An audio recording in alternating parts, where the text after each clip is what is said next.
Hey, Robert, thank you for your question on mentoring men recently when you asked us specifically, what does loving yourself look like?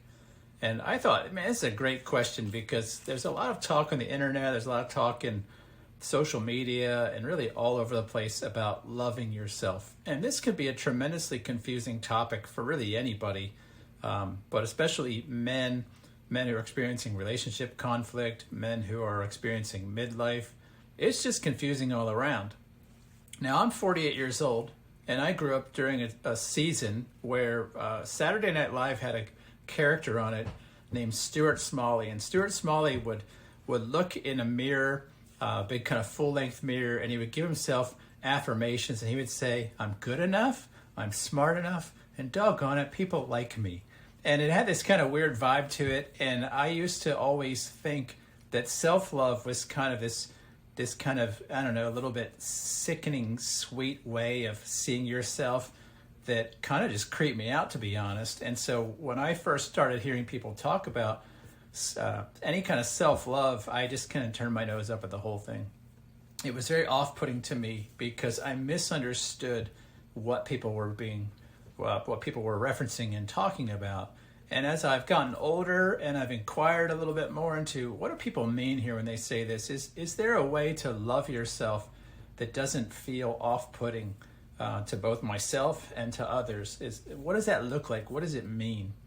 And I discovered kind of one of my hang-ups was that the word love is really it's not a powerful love in our culture, not as an English speaker, because I might say, I love you to my children, who I would lay down in front of a Mack truck for if I needed to, or my wife, I might say I love her, and I would certainly do the same for her if I needed to. But then I might also love tacos, or if you're me, I love flan.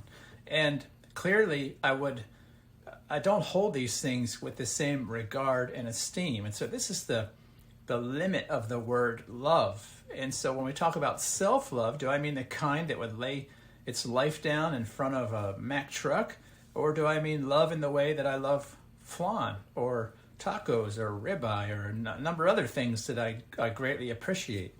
See, we mean different things the way we say love. And so what's really helped me to unpack this idea of self-love is to borrow from the Greeks, because the Greeks have had all kinds of words for love. And it's helped me to get some clarity around this. The kind of love we might be talking about that's kind of infatuated with self, you might say is a form of eros, or it's a form of this adoration, and just to adore yourself with this kind of like, I am great, I am just wonderful, people love me. That's kind of off-putting, I think, to a lot of us. It is for me, and I don't want to be the kind of guy that goes around just infatuated with myself and some sort of narcissistic person that thinks everything in the world is about me. And so I was able to take this idea of eros and say, okay, well, we're not talking about self-eros, right? What else can we look at? And there's two other forms of love that are really kind of appealing to me from the Greeks. One is phileo, which is just the concept of fondness or friendship. And I don't know about you, but I certainly have this for lots of people, just an appreciation for some people that I'm drawn to them, that I want to be close to them. I want to share some space with them. I like the way they think, maybe the energy they give off. And can I look at myself that way? Can I be a friend to myself? And I think, well, sure. What does that look like? Well, appreciation. Being able to look at something and say, well, I admire these qualities in you. And if I could look at a person who I am fond of in a friendly way and say, I appreciate this about you. I see these praiseworthy characteristics about you. I see this good-naturedness that you have. Well, is it reasonable to turn that inward and just acknowledge what parts of ourselves do we appreciate? Can we be friends to ourselves this way? And so we could start to ask, well, what do I consider being a good friend? And if I made that list, what on that list am I somehow unworthy of experiencing? And so one way to show ourselves self-love is to show ourselves this form of phileo love, this friendliness. And I think, okay, that's pretty reasonable. That doesn't feel weird. The next one is this concept of agape. And for me, agape is a kind of love that is unconditional. It places no transactional element on showing love. And so this would be the love that people might show for their children.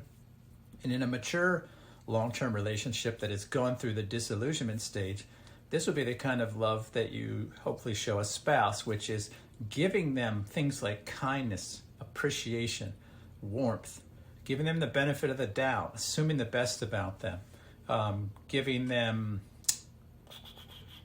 appreciation, just like friendship, some patience, some kindness. It's a general good-heartedness towards the other person that assumes that that person has significant value, worth, and significance as a human, and not because of how they treat me, but just because they do. That's who they are. And the same with my children. My children don't have to earn my favor or my kindness or appreciation. I love them because they're my children. And so that kind of agape love is what some would call a love without object, meaning it's a love that just comes out of me, and I can share it with them, and I can share it with my spouse, I can share it with my neighbors, I can share it with people around me. It's who I like to be, how I like to treat people in the world. And so self-love then can be showing those same things to me. It could be showing myself kindness, showing myself a little bit of grace, assume the best about myself, so that when I maybe show up one day in a mood or an energy or attitudes or actions that I know don't reflect my best, self-love means to give myself some appreciation and some benefit of the doubt, and to internally be able to say, well, I know that's not me. I know I wasn't my best today.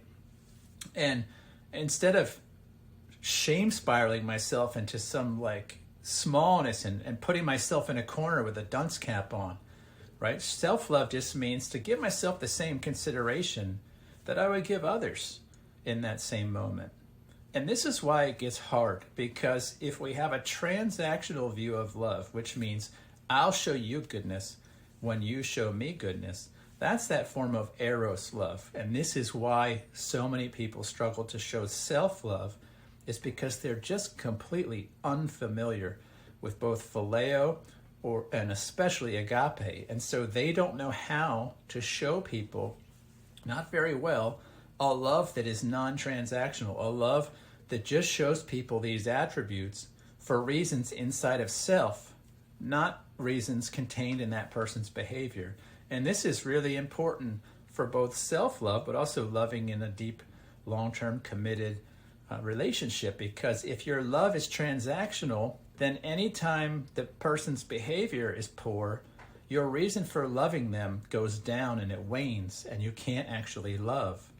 And because this is how we learn to quote-unquote love, this eros, dependency-based way, when we love ourselves this way, we're no good at loving self, because we require such a high standard to appreciate ourselves and to show ourselves kindness that unless we're perfect, we keep depriving ourselves of love because we keep concluding, well, I haven't met the standard for love. And so this is really what is derailing human beings in general, but definitely men. And in a relationship, this is eroding the man and his relationship. Because if you have an idea of love that is transactional, that is performance and behavior based, you love yourself this way, which means your love is conditional for self. It's based on your performance and behavior. And anything less than perfection basically dismisses you from being worthy of love. And if you turn that same system of loving towards someone else, like a partner, and you love them in a conditional performance behavior based way, well, you only love them when they're checking all the right boxes towards you. And who wants to be in a relationship like that feels more like a contract, right? And this is what leads people into great disillusionment in marriage, is that they've never learned to grow both personally and as a couple from an eros-based love. I feel like I always have to enunciate that because it sounds like I'm saying aerospace. I'm not saying aerospace, but eros, E-R-O-S hyphen based, B-A-S-E-D. Eros-based love to an agape-based love. And that transition is extremely important that it take place in the individual. And when it does, it can begin to take place in the relationship. And without fail, when we find men in failing marriages, marriages where a wife has said she doesn't want to be married anymore, she wants a divorce, maybe she's having an affair, marriages where the man is having an affair, when we find marriages that are headed towards separation, divorce, just completely bad outcomes, you pick any troubled marriage I have yet to encounter. At the root of it is always a man who has not loved himself with agape. And because he has not loved himself with agape, he can't actually do a thorough job loving his partner with agape. And so this form of love, self-love, self-agape, is critical for being a person that experiences wholeness and fullness and vibrancy and love. And it's an absolute must for a long-term, satisfying, deeply connected and intimate marriage. If you don't know what that means, if you're hung up on how do I show myself self-agape, I want you to scroll down, look for a link that says request a free session with myself or another mentor on Mentoring Men. We would love to talk to you about this. This is our message. We're very familiar with the shortcomings that come into our lives and relationships from not knowing how to love ourselves very well. And we're very keen to show you how to start your journey towards appreciating yourself with more kindness and warmth, and how in turn that can lead to the restoration of your relationships. I'm Sven Masterson, co-founder of Mentoring Men, and I'll see you in another video. Thank you.